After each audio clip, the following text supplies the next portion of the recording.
Shalom and welcome once again. मुकाशफा की इस सीरीज़ में खुश आमदेद। और आज हमने दूसरी मोहर के ऊपर बात करनी है जी।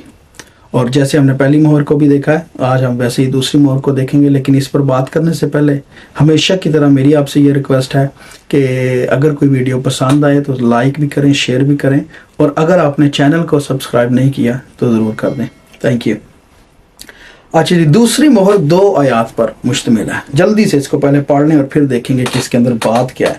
इधर लिखा, जब उसने दूसरी मोहर खोली तो मैंने दूसरे जानदार को यह कहते सुना कि आ। फिर एक और घोड़ा निकला जिसका रंग लाल था। उसके सवार को यह इख्तियार दिया गया कि जमीन पर से सुलह उठा ले ताकि लोग एक दूसरे को कत्ल करें, और उसे एक बड़ी तलवार दी गई। मुकाशफा 6:3-4। अच्छा जी, अब इस मोहर पे जब हम बात करें तो 2-3 बातें बिल्कुल वाज़ेह जो प्लेन है, विच एवरीबॉडी कैन अंडरस्टैंड, कि ज़मीन पर से सुलह उठा ली गई है। और जब सुलह उठा ली गई है तो इसका क्या मतलब है कि अब जंगो जदल का वक्त शुरू होने लगा। और इसका जो घोड़ा निकला है उसका रंग भी लाल है। अब जब हम लाल रंग को देखते हैं तो वो हमें आसानी से बात समझ आ जाती है कि सुर्ख रंग जो है वो खून का रंग है, वो खून बहाए जाने का रंग है, और खून से रंगने का रंग है कह लें। और उसके अलावा इंसान का भी रंग है, क्योंकि आदम को जब बनाया गया था तो जो एडम का वर्ड है वो अडम्मा से है। अडम्मा मतलब ज़मीन से, वो लाल ज़मीन से लिया गया था। सो ज़मीन भी इसके अंदर आती है और इंसान भी आता है, और इंसान जो है वो कत्ल वगादत करेगा। इंसान एक दूसरे को जो है ना वो खून रेजी करेगा बड़े पैमाने पे। और इसके साथ साथ इसके अंदर खाना जंगी का अंसर बड़ा माना जाता है कि ये जब दूसरी मोहर खुलनी है तो एक तो जंग भी होगी, क्योंकि इसमें लिखा है कि तलवार भी इसको कौन सी मिली है, बड़ी तलवार दी गई है। सो बड़ी तलवार से मुराद और लाल खून से मुराद, लाल रंग से मुराद वो यही है कि जो है ना शायद तीसरी आलमी जो है ना जंग डेफिनेटली इस ही दौरान होगी। तीसरी आलमी जंग का तो उसको नाम दिया जाएगा, लेकिन बड़े पैमाने पे जंगें होंगी। और बाज़ लोग कहते थे कि जो पहली और दूसरी आलमी जंग हुई है शायद तब ये मोहर खुल चुकी है, लेकिन ऐसा नहीं है, क्योंकि इसराइल का मुल्क उसके बाद मार्ज़े वजूद में आ गया, उल्टा सा हुआ है। उसके बाद क्या हुआ, वो भरपूर हुए हैं, ठीक है। जबकि आगे जाके तो इसराइल के ऊपर सख्ती बढ़नी है, क्योंकि मुखालिफ मसीह का जब टाइम आना है उसके बाद 3.5 साल तो उसके पीस के हैं, लेकिन उसके बाद जो है उसने अपने आप को एक्सपोज करना है।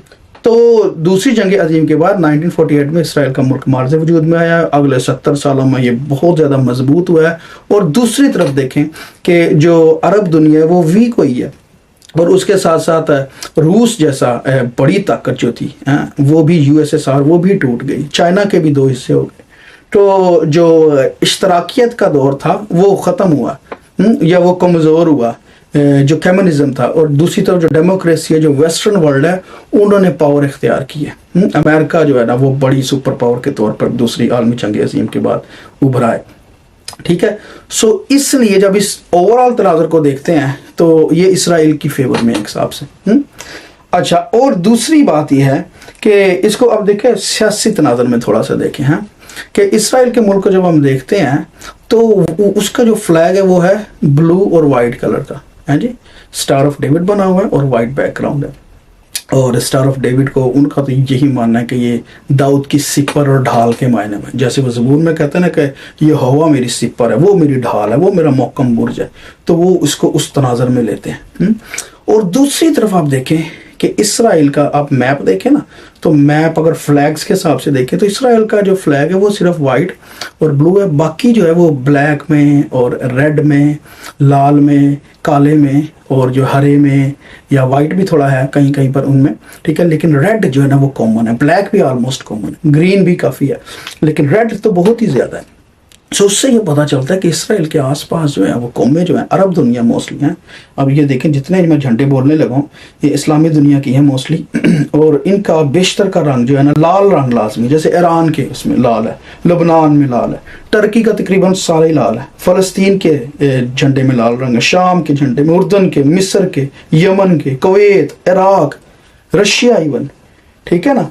जबकि इसराइल का जो झंडे का रंग है वो सफ़ेद और नीला है। सो सफ़ेद और नीला आप देखें कि वो तो रिप्रेजेंट करता है किस चीज़ को, आसमान को जाहिर करता है। नीला जो है वो आसमान को, और वाइट राइचियसनेस को जाहिर करता है, वाइट जो है सही होने को जाहिर करता है, पाकीज़गी का निशान है, ठीक है जी। अच्छा, अब काउंटर आर्गूमेंट ये भी आता है कि भाई जो दूसरे झंडे, अमेरिका के झंडे में भी लाल है, यूके के झंडे में भी लाल है, बाकी झंडों में भी लाल है, लेकिन मैं मशरिक़ वस्ता की बात कर रहा हूँ। हाँ, मिडल ईस्ट के हिसाब से जब हम देखें तो हमें एक ही झंडा नीला और सफ़ेद दिखाई दे रहा है, बाकी सारे जो काले लाल मिक्स दिखाई दे रहे हैं। ठीक है, सो और ये मीनिंगफुल है, ये जो कलर है दीज आर वेरी मीनिंगफुल। खुदावंद ने जो खैमा इज्तिमा बनाया, हैकल बनाई, उसके अंदर 4 तरह के रंग सिर्फ इस्तेमाल किए थे और वो मीनिंगफुल थे। जब आप इसकी स्टडी करें आपको सारे रंगों की समझ आ जाती है, और धातें भी जो इस्तेमाल की थी बड़ी सोच समझ के। तो लेकिन रंगों के अलावा हम देखें ना अगर पॉलिटिकली, तो वो बात तो ऐसे ही है। अरब जो दुनिया है वो इसराइल के खिलाफ है और वो अकेला जो है वो उनसे लड़ाई कर रहा है। दूसरी तरफ जब हम अमेरिका को देखते हैं, यूके को देखते हैं, तो वो इसकी सपोर्ट करते हैं, इसमें कोई शक नहीं। अच्छा, उनमें भी अगर लाल रंग है तो वो भी डेफिनेटली जो कौमें हैं, जो मुल्क हैं, जो सल्तनतें हैं, वो जंगें ही करती हैं। और जंग क्या है? ज़मीन का ही सिर्फ एडम्मा से है, ज़मीन से लिया गया है। इसलिए जितना भी जंगो जदल हो रहा है, इसके मेन पीछे कॉज जो है वो ज़मीन ही है, और इस बड़ी जंग का कॉज भी ज़मीन ही होगी। जैसे हिटलर ने दूसरी जंग अजीम शुरू तो कर दी, और वो क्या कर रहा था? खाता जा रहा था। उसने तकरीबन सारा यूरोप खा लिया था, सारा यूरोप उसके अंडर आ गया था। रशिया के साथ उसने डील की और उल्टा रशिया के ऊपर ही हमला कर दिया। वो रशिया हालांकि इतनी बड़ी स्टेट है, उसको उसका भी वो कहता था मैं इसको भी सारी की सारी ले जाऊंगा। उसके बाद उन्होंने अमेरिका की तरफ आना था और यूके की तरफ आना था। ठीक है, सो ज़मीन की जो है ना तगोदो है, और यहाँ पर जो तलवार दी गई है, या ये जो लीड करेगा काम, ये बंदा ऐसा ही होगा। जैसे सिकंदर आजम देख लें हमें, उसने तकरीबन कहते हैं उस टाइम की दुनिया सारी ही फतह कर ली थी, एक और बड़ी छोटी सी एज में, 33 साल की एज, की खास एज नहीं है। ठीक है, तो लेकिन बात क्या थी कि ज़मीन आ जाए सारी की सारी। तो अब यहाँ पर जो रेड कलर है ना, लाल रंग खून का निशान भी है, पैशन का निशान भी है, सेक्रीफाइस का निशान भी है, करेज का निशान भी है कि भाई हमारी हुकूमत होनी चाहिए, हमारी सल्तनत होनी चाहिए। सो ये जो दूसरी जो मोहर है, इसकी बड़ी इजी अंडरस्टैंडिंग है कि ये जंगो जदल लेकर आएगी ये ज़मीन पर, और खाना जंगी लेकर आएगी, और ये तबाही लेकर आएगी। ये बड़े पैमाने पे खून रेज़ी होनी है। और तीसरी आलमी जंग के इसको अल्फाज से कहा जा सकता है, लेकिन जंग ज़रूर होगी बड़े पैमाने पे। अच्छा जी, और यीशु मसीह ने भी देखें इसके बारे में बड़ी बात क्लियर की हुई है। खुदा ने भी यही कहा है कि जो ये सब कुछ होने से पहले जो है ना, ये सल्तनत पर चढ़ाई करेगी। ठीक है, खून रेज़ी होगी। ये मैं पढ़ देता हूँ, थोड़ा सा हवाला इधर लिखा है। और तुम लड़ाइयाँ और लड़ाइयों की अफवाह सुनोगे, खबरदार घबराना जाना, क्योंकि इन बातों का वाक़या होना ज़रूर है, लेकिन उस वक्त खात्मा ना होगा। अभी खात्मा नहीं होना, अभी तो दूसरी मोहर खुली है, अभी तो और मोहरें खुलनी, अभी तो प्याले हैं, फिर नरसिंगे फूंके जाने, अभी बड़ी तबाही आगे होनी है। ये अभी सिर्फ शुरुआत ही है। और कहते हैं क्योंकि कौम पर कौम और सल्तनत पर सल्तनत चढ़ाई करेगी। फिर कहते हैं लेकिन ये सब बातें मुसीबतों का शुरू ही होंगी। और फिर आगे जाके लिखा है, और उस वक्त बतेरे ठोकर खाएंगे और एक दूसरे को पकड़वाएंगे और एक दूसरे से अदावत रखेंगे। यानी कि लोगों में नफरत और अदावत नफसा नफसी आ जाएगी। दीनी मोहब्बत जो है ना वो ख़त्म होती जाएगी। खुदा का डर और खौफ लोगों में से निकलता जाएगा। खाना जंगी जो होती है, खाना जंगी में यही होता है, एक तो ना मुल्क के खिलाफ लड़ाई लड़ता है, लेकिन खाना जंगी जो है उसके अंदर क्या होते हैं, हमसाये के खिलाफ हो जाता है, महल्लेदार महल्ले के खिलाफ, कम्युनिटीज़, मुस्लिम, क्रिश्चियन, ठीक है ना, और इस तरीके के फ़िरका वारियत जो है ना वो शुरू हो जाती है। और आखिरी देखें वर्स लिखी भी लिखा है, और बेदीनी के बढ़ जाने से बुतेरों की मोहब्बत ठंडी पड़ जाएगी। यानी कि खुदा का डर और खौफ उठता जाना है। और ये जो मोहर है ये ख़तरनाक है इस लिहाज से। ठीक है जी, और जो दुनिया के हालात हैं ये अब उस तरफ जा भी रहे हैं। ये भी आप देखें, अभी ये जो जंगें छिड़ गई हैं, रशिया ने वापस जो है वो यूक्रेन पे हमला कर दिया, क्योंकि रशियन फेडरेशन जब टूटी थी, ठीक है, तो ये सारी छोटी छोटी जितनी रोमेनिया, बल्गेरिया और ये सारी यूक्रेन वगैरह, ये सारे उन्हीं के साथ थे, उनका हिस्सा थे। लेकिन ये जब टूटी हैं तो जो है ना उनको बड़ा नुकसान हुआ है। सो रशिया इज़ नॉट हैप्पी, और रशिया जो है इज़राइल से भी इतना खुश नहीं है। हालांकि जो पुतिन है ये प्रो इज़राइल गिना जाता है जब ये पावर में है 1991 में, ठीक है ना, तो उससे पहले जितना टाइम है 1948 में इसराइल से लेकर 1991 तक रूस जो है इज़राइल के अच्छे ताल्लुकात इतने नहीं थे, ठीक है, लेकिन पुतिन प्रो था।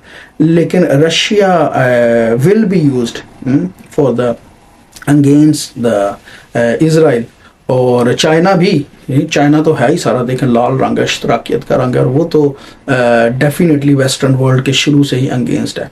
और वो भी दूसरी जंग अजीम के बाद खुश नहीं है, क्योंकि वो भी दो हिस्सों में तकसीम हुए। अच्छा, और अब जो है चूँकि अरब दुनिया, ठीक है, वो अलाइन हो सकती है उनके साथ, और ये जो अभी जंगें हो रही हैं ये तकरीबन उसी ही तरफ बात जा रही है। जैसे मशरिक़ वस्ता में अभी इसराइल की और ईरान की जो जंग हो रही है, हिज़्बुल्लाह की और हमास, और ये सारे ईरान की प्रॉक्सीज हैं, ये ईरान के छोटे छोटे विंग्स हैं। ईरान इनको सपोर्ट करता है कि इसराइल के ख़िलाफ़ काम करो। सो अभी तक तो ईरान और लुबनान और जो सीरिया है, ठीक है, उधर से यमन में हूथीज़ हैं, और गज़ा में हमास हैं, ठीक है, ये सारे के सारे ऑपरेट कर रहे हैं। लेकिन ईरान को जब पुश्त पनाही मिल जाएगी ना रूस की या चाइना की, अभी खुल के नहीं मिल रही। अभी यूएनओ में भी आप देखें कि वो बोलते हैं, वो उनके हक में बात कर रहे हैं, लेकिन इतना फेवरेबली नहीं बोलते कि हम उनके साथ खड़े हो जाएंगे, या हम उनको एमुनिशन सप्लाई करेंगे, या हम उनके साथ जंग में हिस्सा लेंगे। अभी इस लेवल पे ना चाइना है ना रशिया। चाइना तो बहुत ही पीछे है, चाइना इतनी जल्दी नहीं आता, लेकिन रशिया ही कैन भी, क्योंकि वो ऑलरेडी यूरोप से और अमेरिका से और यूके से खुश नहीं है इस जंग की वजह से, चूँकि नेटो ने उसको घेरा डाला हुआ। ठीक है, अगेन देखें सारी सूरत हाल उसी तरफ जा रही। और अब जो जंग हो सकती है वो दूसरी जंगों से इसलिए इतनी फर्क होनी है, because that's gonna be atomic war, that gonna be ballistic missiles, और जो मिनट और सेकंडों में बड़ी तबाही कर सकते हैं। तो ये बड़ी तलवार जो है ना, ये उसे ही का शाखसाना है कि जो तीसरी जंग अजीम होनी है वो बहुत भयानक होनी, बड़ी खूनरेजी होनी है। आमीन। और खुदावंद ने अपने मुक़द्दसीन को, अपने ईमानदारों को इसमें से बच निकलने की तौफीक अता फरमाए। हमें ये दुआ करनी चाहिए। आमीन। I hope you have learned something new today and God bless you.